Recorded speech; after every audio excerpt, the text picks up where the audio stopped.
Assalamualaikum warahmatullahi wabarakatuh. Halo semuanya anak-anak. Saya harapkan Pak Nar ya, kabarnya sehat ya semuanya. Nah, kali ini kita akan belajar KH. Nah, materinya tentang kebersihan indoor. Apa ya kebersihan indoor itu? Nah, nanti kita akan mengetahui bersama dengan video yang akan Pak Nar berikan. Baik ya, langsung saja ya anak-anak, kita lihat videonya yang berikut ini. Rumah terdiri dari beberapa ruang. Di antaranya ada ruang dapur ya. Ruang dapur ini berguna untuk memasak, menyediakan makanan untuk keluarga. Kemudian ada ruang makan. Nah, ruang ini berguna untuk makan bersama keluarga. Ya, jadi tempat makannya berada di ruang makan. Nah, ruang makan ini ya juga harus dijaga. Kemudian ada ruang keluarga.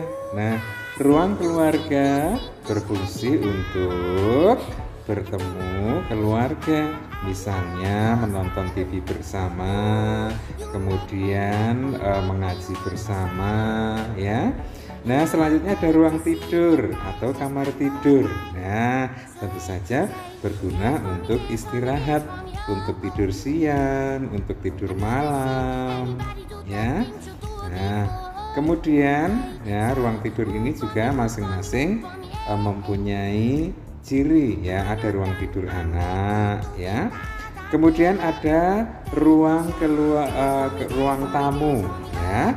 Nah, ruang tamu berguna untuk menerima tamu yang berkunjung ke rumah kita ya.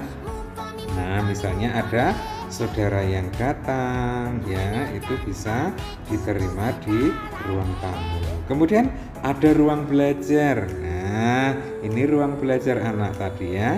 Kemudian ada ruang ibadah ya, tempat sholat ya. Di rumah kita juga ada tempat khusus yang berguna untuk sebagai tempat sholat ya. Kemudian ada ruang kamar mandi atau toilet.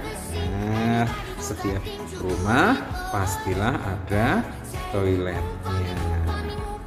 Nah, kemudian dari berbagai ruang itu harus kita jaga ya kebersihannya. Dengan cara apa? Ya, setiap hari dibersihkan dengan dipel, disapu atau dilap. Nah, ruang belajar atau ruang kerja bisa dibersihkan dengan cara dilap dengan menggunakan kain ya, ataupun spons ya, dengan cairan pembersih kaca atau pembersih barang-barang ya.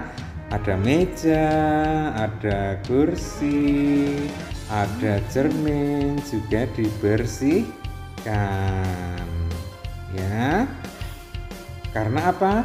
Kalau tidak dibersihkan setiap hari itu kan ada debu yang masuk. Nah, nanti lama-lama debunya akan menebal jika tidak dibersihkan ya. Ya, memang harus telaten untuk membersihkannya ya. Nah, jika tidak dibersihkan ya, selain banyak debu, nanti juga ada binatang yang masuk ya, seperti semut, cicak ya. Nah, binatang-binatang itu nanti juga akan membuat ruangannya menjadi kotor ya.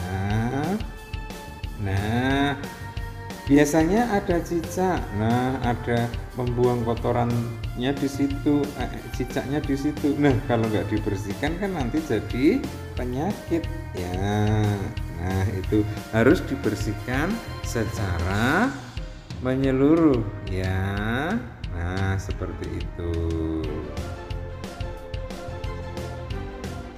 Membersihkannya bisa dengan kain yang dibasahi ya, agar debu-debunya terserap oleh kain ya.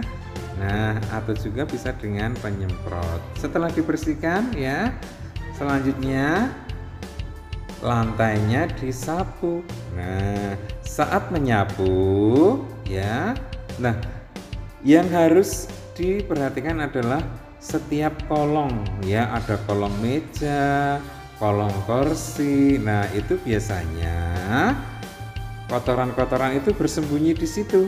Nah, kotorannya bersembunyi karena mungkin ya lama tidak dibersihkan sehingga kotorannya akan banyak. Nah, akan menebal. Nah, untuk itu alangkah baiknya kalau dibersihkan setiap hari. Nah, menyapu ya itu dimulai dari ujung yang sana, kemudian di bawah kotorannya disapu terus ke arah pintu keluar ya, ke arah pintu keluar ya. Nah, siapa yang sudah rajin menyapu? Ya. Nah, kalau sudah rajin menyapu berarti kalian sudah memperhatikan kebersihan ruangan, ya kan? Nah, itu ya.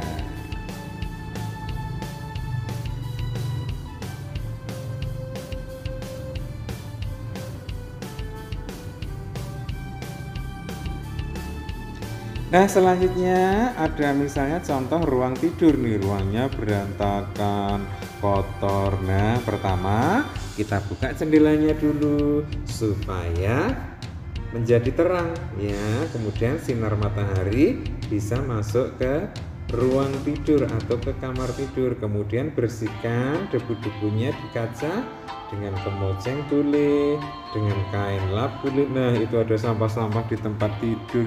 Nah, dibersihkan, dimasukkan ke tempat sampah. Nah, ada buku harusnya dikembalikan ke tempatnya semula ya. Nah, ada sajadah. Nah, bahkan mungkin kalau ada selimutnya yang berantakan, nah dirapikan dulu barang-barangnya, dilipat, ditaruh di tempatnya.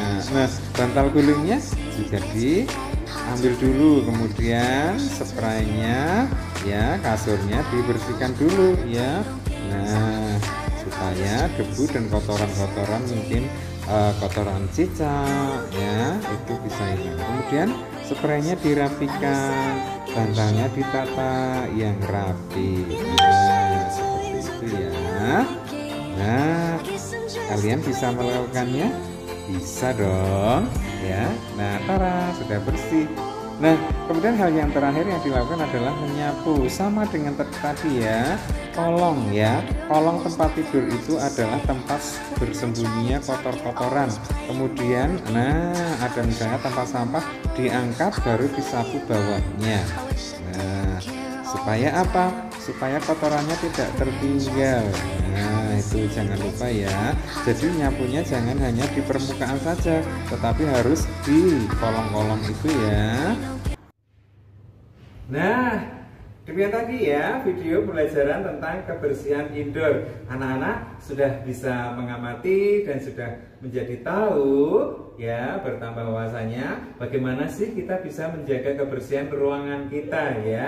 Banyak ya ruangan yang ada di dalam, diantaranya ada ruang tamu, ruang belajar, ruang tidur ya, ada dapur juga. Nah, mengapa kita perlu mempelajari ini? Ya, supaya rumah kita terjaga kebersihannya. Dengan selalu bersih maka kita akan nyaman tinggal di rumah. Baik ya, tadi sudah belajar. Nah, untuk tugasnya kalian minggu depan silahkan kalian membuat videonya. Kalian praktek membersihkan ruangan yang ada di rumah. Mungkin bisa ruang tamu atau ruang keluarga, boleh ruang tidur, boleh ya.